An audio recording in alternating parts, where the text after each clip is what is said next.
Écoutez, vous n'avez jamais donné votre vie à Jésus-Christ. Vous n'êtes pas encore des enfants de Dieu parce que votre cœur, vous n'avez pas encore accepté dans votre cœur Jésus comme Sauveur et Seigneur. Je ne dis pas de croire à l'existence de Jésus-Christ, c'est pas ce qui sauve. Croire à l'existence, croire que Jésus a existé dans ce monde, c'est pas ce qui fait de vous des sauvés, des élus de Dieu. Ce qui fait de vous des élus de Dieu, c'est accepter l'œuvre achevée de Christ à la croix, l'œuvre que Jésus est venu accomplir. Accepter que Jésus, sa mort sur la croix, c'est pour vos péchés. Il est mort pour nos péchés. Il est ressuscité pour notre justification devant Dieu. Donc, c'est en acceptant le sacrifice de Jésus-Christ à la croix, c'est ça qui nous confère, c'est ça qui nous permet d'être enfants de Dieu. J'accepte que Jésus est mort sur la croix. J'accepte que Jésus est ressuscité pour ma justification. Oui, en effet, sans Jésus, tout homme né d'Adam et Ève, nous sommes des pécheurs. Nous sommes des pécheurs. Et le péché nous sépare de Dieu. Le péché nous sépare de Dieu. Le péché nous sépare de Dieu. Le péché nous éloigne de Dieu. Le péché nous empêche d'entrer dans la félicité de Dieu après la vie ici-bas. Donc, en recevant Jésus-Christ comme Sauveur et Seigneur, nous avons accès à la présence de Dieu. Nous avons accès au salut. Nous avons accès au paradis après notre existence ici-bas. Donc, en acceptant Jésus comme Sauveur et Seigneur, je me donne le passeport pour entrer au paradis. Amen. Maintenant, dans Luc 24, versets 48 à 46, 47, il leur dit, ainsi il est écrit que le Christ souffrirait et qu'il ressusciterait des morts le troisième jour, et que la repentance et le pardon des péchés seraient prêchés en son nom à toutes les nations, à commencer par Jérusalem. Alléluia. Déjà, quand nous lisons ce texte, nous voyons, quand nous lisons ce texte, nous voyons ceci, que Jésus dit ceci, que selon qu'il est écrit que la repentance et le pardon des péchés seraient prêchés en son nom. Hein? Voilà. Donc, évidemment, que si nous acceptons Jésus-Christ, donc le nom de Jésus-Christ nous sauve. Parce que la repentance, le pardon des péchés, c'est au nom de Jésus-Christ. Tu n'as pas des fois à faire, tu n'as pas besoin d'être intellectuel, tu n'as pas besoin d'être allé à l'école, tu n'as pas besoin de savoir lire, d'être intelligent, tu n'as pas besoin de tout. La seule chose que tu as besoin, c'est de la foi. Le principe qui marche dans la nouvelle alliance ou dans notre rapport avec Dieu aujourd'hui, c'est le principe de la foi. La foi, c'est d'accepter la grâce que Dieu te donne. Hein? Lorsque quelqu'un reçoit une grâce présidentielle, la grâce n'a de valeur que si celui ou celle à qui la grâce est donnée l'accepte. Si vous n'acceptez pas, quand bien même que la grâce est faite, hein, elle n'aura de la valeur, elle n'aura de l'effet que si vous l'acceptez. Voilà, donc Jésus est venu dans ce monde pour toi, tu m'écoutes. C'est pour toi qu'il est venu. Si tu ne l'as pas encore reçu comme Sauveur et Seigneur, il est temps de le recevoir. Il est temps de le recevoir. Reçois-le. Et puis, il y a plein de versets que je pourrais lire. Il est dit dans le livre de Jean, chapitre 20, verset 33, il dit, « Mais ces choses ont été écrites afin que vous croyiez que Jésus est le Christ, le Fils de Dieu, et qu'en croyant, vous avez la vie en son nom, toujours ça au nom de Jésus-Christ. Quand croyant que nous avons la vie en son nom, il est dit que la repentance et le pardon des péchés est prêché en son nom. Il est dit aussi que nous devenons enfants de Dieu en croyant en son nom. Dans le livre de Romains, chapitre 1, verset 5, il est dit, par qui nous avons reçu la grâce et l'apostolat pour amener en son nom à l'obéissance de la foi tous les païens. Alléluia. Et dans le livre de Jean chapitre 2, verset 23, pendant que Jésus était à Jérusalem à la fête de Pâques, plusieurs crurent en son nom, voyant les miracles qu'il faisait. Gloire à Dieu. Gloire à Dieu. Donc, le premier point déjà que nous voulons montrer ici, c'est que le nom de Jésus nous sauve. Mais pourquoi le nom de Jésus nous sauve? Je vais vous expliquer que le sang versé de Jésus-Christ sur la croix, c'est ce sang qui a conféré le pouvoir au nom. Le sang a conféré le pouvoir au nom de Jésus-Christ. Je ne dis pas de ne plus invoquer le sang de Jésus-Christ, mais je vous dis que le nom de Jésus vous sauve. Le nom de Jésus vous sauve. Pourquoi? Parce que Jésus est né d'une manière unique. Il est né d'une manière unique.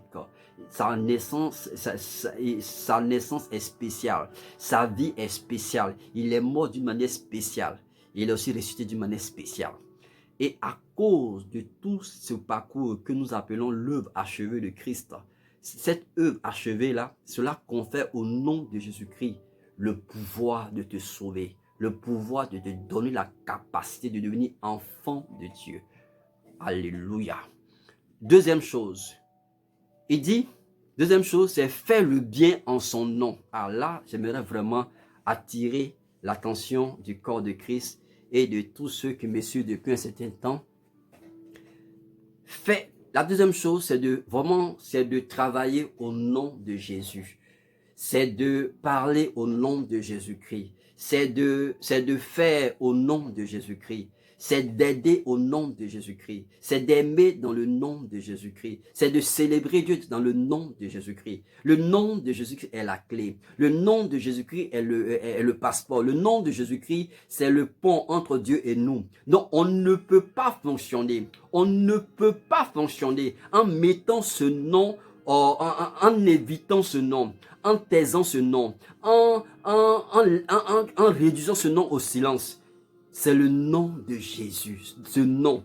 Et je vais vous lire des passages. Il a dit ceci dans Matthieu 18, verset 5.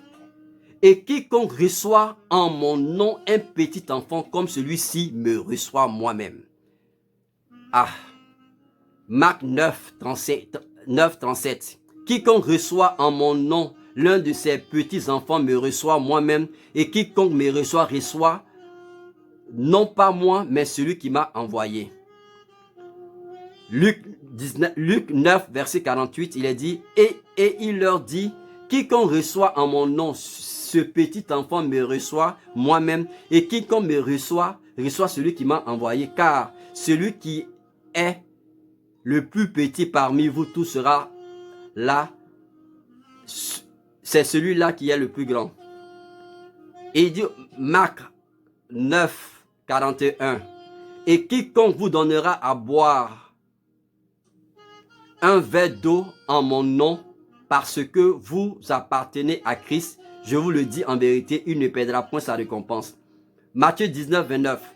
Et quiconque aura quitté à cause de mon nom, ses frères, ses sœurs, et son père, ou sa mère, ou sa femme, ou ses enfants, ou ses terres, ou ses maisons, recevoir le centuple et la vie éternelle. Amen. Amen. Amen. Amen. Amen. Amen.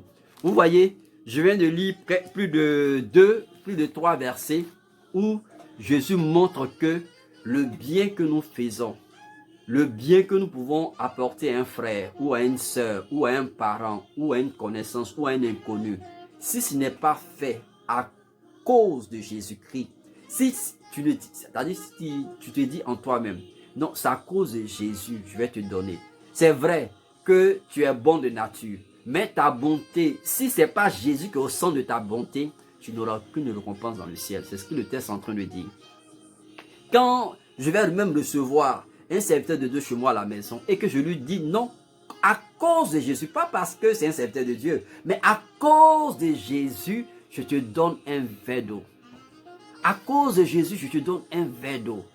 Et cela nous montre que en tant qu'enfant de Dieu, non seulement nous sommes sauvés à cause de lui, mais tous nos systèmes de fonctionnement doivent se faire à cause de Jésus. À cause de Jésus.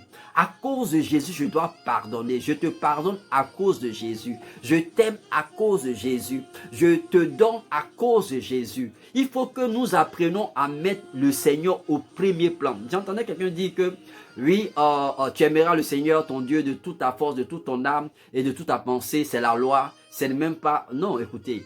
Bon, là n'est pas l'objet de ce que je veux dire, mais ça résume... Je veux dire que ce passage résume un peu ça. Hein? Quand il est écrit que tu aimeras le Seigneur ton Dieu de toute ta force, de toute ta pensée, de tout ton être. Mais ça veut dire que c'est lui qui est d'abord. C'est-à-dire tout ce que tu fais tout ton fonctionnement. Je dis même souvent à mon épouse, tu vois, je suis ton mari. Tu me donnes un verre d'eau, c'est bien. C'est bien, je serai reconnaissant, tu m'as donné un verre d'eau, tu m'as fait à manger. Mais il faut que tu comprennes. Il faut que tu comprennes que quand tu le fais, pas parce que je suis ton mari, mais à cause de Jésus, tu as une récompense, tu as une récompense, tu as une récompense. Tout ce que nous le faisons à cause de Jésus. Si j'honore mon pasteur, c'est à cause de Jésus. Si j'honore les sceptres de Dieu, c'est à cause de Jésus. Tout ce que je fais dans la maison de Dieu, je le fais à cause de Jésus-Christ. Et vous voyez, quand je commence à mettre Jésus au devant, il est impossible que je sois là et que je commence à avoir des sentiments d'animosité envers des frères, envers des sœurs. Pourquoi? Parce que c'est à cause de Jésus, à cause de lui et lui seul. Lui et lui seul. Gloire à Dieu. Gloire à Dieu. Gloire à Dieu. Et la troisième chose que nous voulons voir, le nom de Jésus. Le nom, pourquoi je vous parle de l'importance du nom de Jésus? Un, je vous ai dit, c'est ce nom que nous sommes. Deux, tout ce que nous faisons où le nom de Jésus n'est pas engagé, c'est en vain que nous le faisons. Voilà pourquoi nous pouvons comprendre. Quand, dans le livre d'Hébreux, dans le livre de 1 Corinthiens chapitre 13, regardez ce que Paul dit. C'est choquant. Il dit quand j'irai jusqu'à distribuer tous mes biens aux pauvres. Si je n'ai pas l'amour, cela ne sert à rien. Regardez un peu bien. Il dit, si je vais à distribuer tous mes biens aux pauvres, entre nous, mais comment je peux distribuer mes biens aux pauvres si je n'ai pas d'affection pour eux? Parce que si c'est pour me faire voir, je ne donne pas tous mes biens. Je donne le superficiel pour me faire voir. Mais si j'arrive à donner tous mes biens, quelque part, j'aime. Mais comme mon amour n'est pas centré sur la personne de Jésus, la Bible dit cela ne me sert à rien. Quand j'irai même à donner ma vie pour autrui, il dit si ce n'est pas par amour, à cause de Jésus, parce que l'amour ici dont il est question, on nous parle de l'amour de Christ, l'amour de Christ, cet amour, l'amour divin, l'amour agapao, l'amour agapé, cet amour, si nous ne l'avons pas, l'amour de Jésus qui nous amène à mettre tout, c'est-à-dire Jésus au centre de tout. Si nous ne l'avons pas, tout ce que nous faisons est zéro. Donc, le nom de Jésus sauve. 2, le nom de Jésus doit être au centre de tout ce que nous faisons, de tout ce que c'est-à-dire, dans tout ce que nous faisons, c'est le nom de Jésus. Je donne au nom de Jésus. Je pardonne au nom de Jésus. Il dit, si je quitte à cause de lui, regardez bien, si c'est à cause de lui, je quitte mes parents. Si c'est à cause de lui, il y a un problème. C'est-à-dire, les gens ne m'acceptent pas à cause de lui. Mes parents ne m'acceptent pas à cause de lui. Mes soeurs ne m'acceptent pas à cause de lui. Ma femme ou mon mari ne m'accepte pas à cause de lui. Il dit que tu auras ta récompense. Comme c'est lui qui a la cause. Comme c'est lui qui a la cause du fait que tu sois séparé. Tu auras ta récompense. Il ne va pas te laisser comme ça. Ce n'est pas possible. Parce que Dieu n'est débuteur de personne. Et la troisième chose que j'aimerais dire par rapport au nom de Jésus, vous voyez, nous faisons beaucoup de choses dans le corps de Christ. Beaucoup de choses sont faites dans le corps de Christ. Mais nous oublions l'essentiel. Nous oublions l'essentiel qui est le nom de Jésus-Christ. Savez-vous que le nom de Jésus-Christ attire la présence de Jésus dans votre vie au quotidien, à chaque instant? Le nom de Jésus-Christ. Il dit ceci dans Matthieu 18, 20. Car là où 2 ou 3 sont assemblés en mon nom, je suis au milieu d'eux. Je disais à mon épouse, tu vois, on s'est mariés sur la base du fait que tu es en Christ, je suis en Christ. Et donc c'est Jésus qui est au centre de cette union. Parce qu'il est au centre, est-ce que tu es consciente? Est-ce que nous sommes conscients de sa présence au milieu de nous? Parce qu'il dit là où 2 s'assemblent en son nom, il est au milieu d'eux. Voyez, voilà pourquoi souvent, vraiment nous avons des pratiques religieuses qui ne sont pas scripturaire. Lorsqu'on se retrouve à l'église, un dimanche, un mercredi, ou une réunion, un culte, on devra prier pour que la présence de Dieu vienne. Mais on n'a encore rien compris. On n'a encore rien compris.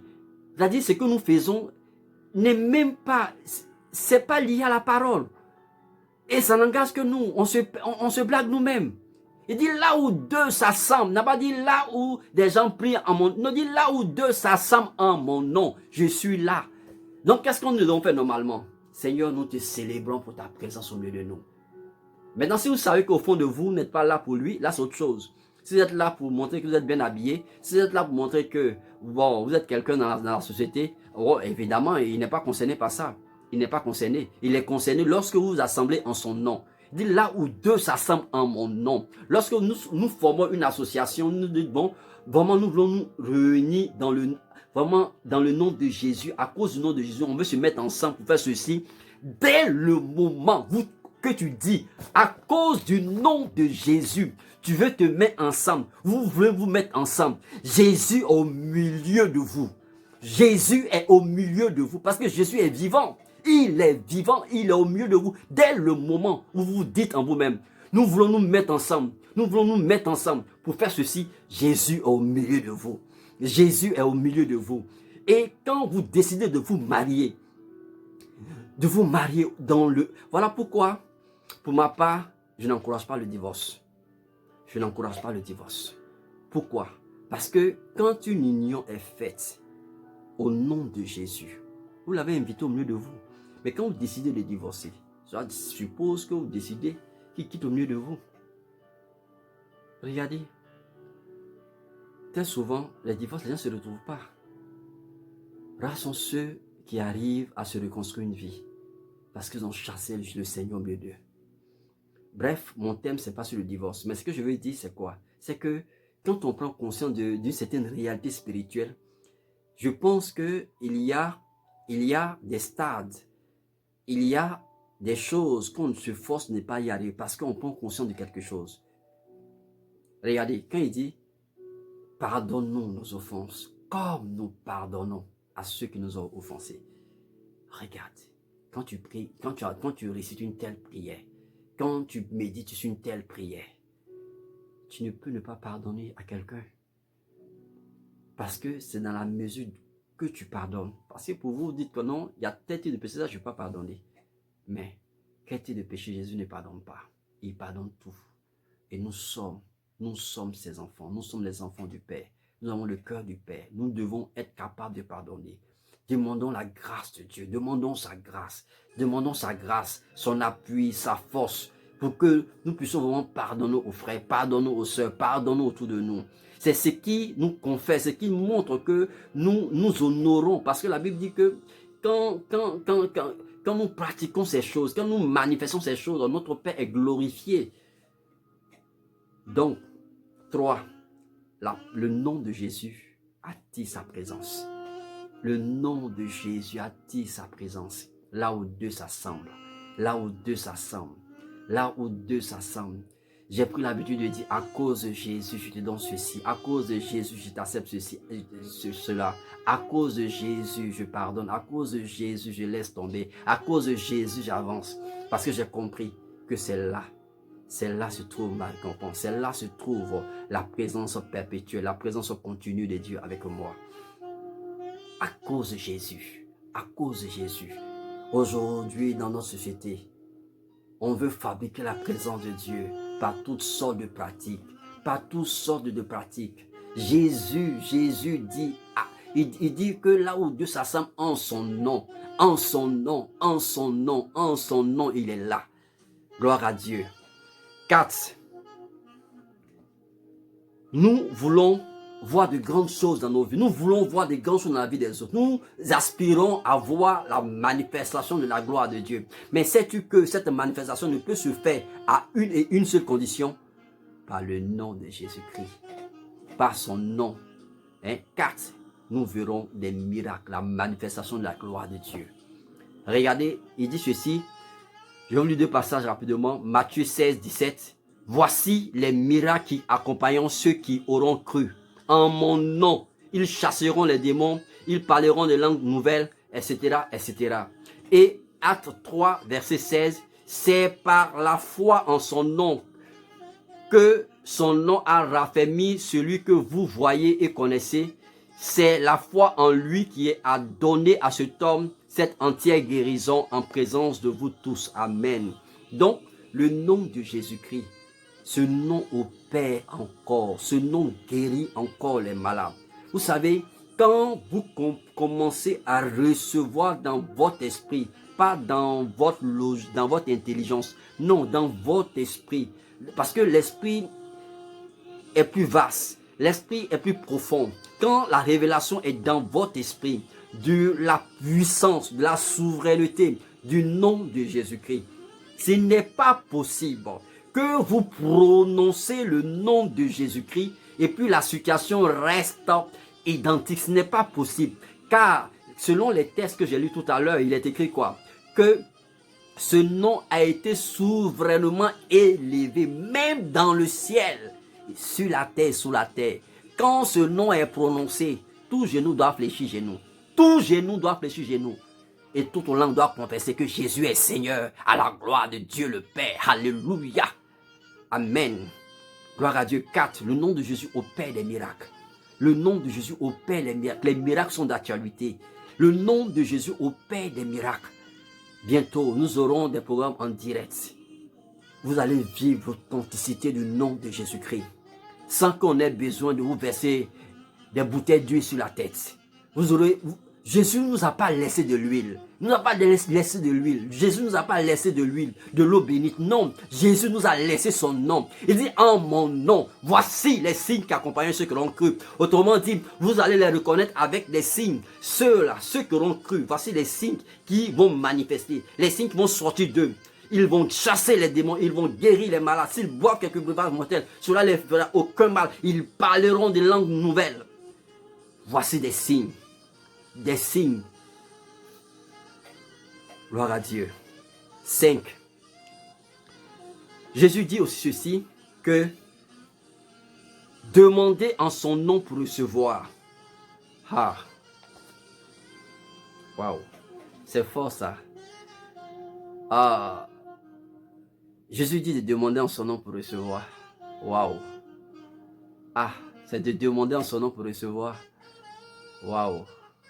Donc, c'est en demandant en son nom que je reçois alors. Jésus dit de demander en son nom pour recevoir. Ah, ah, ah, ah, ah, ah.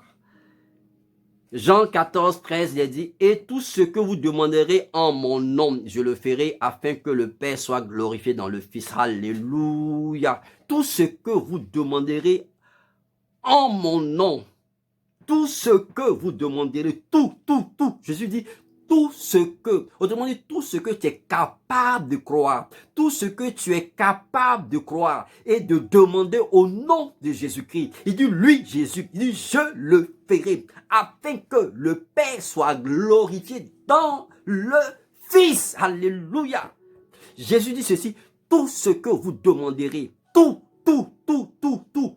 Quels sont tes besoins? Quels sont tes besoins? Jésus, tout ce que vous demanderez, je le ferai, afin que le Père soit glorifié dans le Fils. Lisons le prochain verset qui dit ceci. Jean 14, 14, le verset qui suit, le verset que je viens de lire, dit, si vous demandez quelque chose en mon nom, je le ferai. C'est clair. Tout ce que vous demanderez en mon nom, je le ferai. Si vous demandez quelque chose en mon nom, je le ferai. Mais est-ce que tu demandes, mon frère, ma soeur, est-ce que tu demandes? Tout ce que vous demanderez, je le ferai. Regarde ta vie. Regarde autour de toi. Regarde comment tu es aigri. Regarde tes manques. Regarde comment tu es sec. Regarde tout ce que tu demanderas. Oh Seigneur, tout ce que je demanderai. Alléluia. Pourquoi je vais demander des petites choses comme si j'avais un Dieu petit? Comme si mon Dieu était petit. Comme si mon Dieu était petit, incapable. Mon Dieu, c'est le créateur des cieux et de la terre. Il me dit tout ce que je demanderai, il va le faire en son nom. Pourvu que ma demande soit signée en son nom. Ma demande soit en son nom. Lui, il le fera. Alléluia. Lui, il le fera. Tout ce que vous demanderez au Père en mon nom, je le ferai. Et tout ce que vous allez demander en mon nom, je le ferai. Vous voyez, je suis insiste. Vous voyez, dans tout ce que nous lisons, Jésus parle et nous donne son nom, la clé. On va lire d'autres versets. Il a dit ceci, Jean 16, 23. En ce jour-là, vous ne m'interrogerez plus sur rien. En vérité, je vous le dis, que vous demanderez au Père, il vous le donnera en mon nom. Waouh, ça c'est fort. Jésus dit ici que nous allons, je résume que nous allons présenter des demandes, des doléances, des requêtes au Père, mais il le fera en son nom. En son nom. En son nom. Mais pourquoi c'est au nom de Jésus que le Père intervient? Pourquoi c'est seulement au nom de Jésus que le Père intervient? Tout ce que tu veux quoi? Tu veux te remplir du Saint-Esprit? Demande au Père, il te le donnera. Il te le donnera. Il te le permettra d'être rempli du Saint-Esprit. Il dit, si méchant comme vous êtes, vous savez donner de bonnes choses à vos enfants. Méchant comme vous êtes, vous savez donner de bonnes choses à vos enfants. Lequel d'entre vous, si son fils lui demande du pain, va lui donner un serpent, ou un œuf, va lui donner... non, lequel? Lequel? Si vous savez donner de bonnes choses à vos enfants, vous qui êtes si mauvais, à plus forte raison, votre Père qui est bon, qui est dans les cieux, ne donnera-t-il pas le Saint-Esprit à ceux qui le lui demandent? Le point, c'est que tu ne demandes pas. Regarde ta vie. Tu ne demandes pas, tu ne demandes pas. Tu ne demandes pas, tu ne demandes pas, tu ne demandes pas. Demande au nom de Jésus. Demande au nom de Jésus. Arrête de penser que c'est parce que tu donnes ton argent par-ci par-là. Non. C'est le nom de Jésus qui ouvre les portes. C'est pas ton porte-monnaie. C'est pas ta pitié. Et je vois des gens qui pleurent. Oh Seigneur, aie pitié. Ça marche pas. C'est pas par des pleurs. C'est pas par des pleurs que nous recevons. C'est pas par des pleurs que Dieu nous donne. Seigneur, depuis des années, je suis seul, je suis là. Rien ne bouge dans ma vie. Qu'est-ce que j'ai fait, bon Dieu? Toi, tu peux faire quoi à Dieu? Tu peux faire quoi à Dieu? Attendez, faites attention à ce que vous dites. Réfléchissez un peu à ce que tu dis. Tu fais quoi à Dieu? Tu peux rien faire, tu peux rien lui faire. Tout ce que tu vas faire en mal, c'est pour ta propre destruction. Tu peux rien faire à Dieu. Alléluia, gloire à Dieu. Regarde, tu es là, tu te plains, à la limite, tu jalouses les autres. Arrête de les jalouser. Commence à demander au nom de Jésus. Dis au Père, Père, écoute, nous sommes créés à son image. Si tu as une bouche, c'est parce que Dieu a une bouche. Si tu as des oreilles, c'est parce qu'il a des oreilles. Et ça, depuis près de 20 ans, je répète ceci à toutes les personnes. Vraiment que Dieu met sur mon chemin. Si tu as une bouche, c'est parce que Dieu a une bouche. Parce que tu es créé à son image. Si tu as les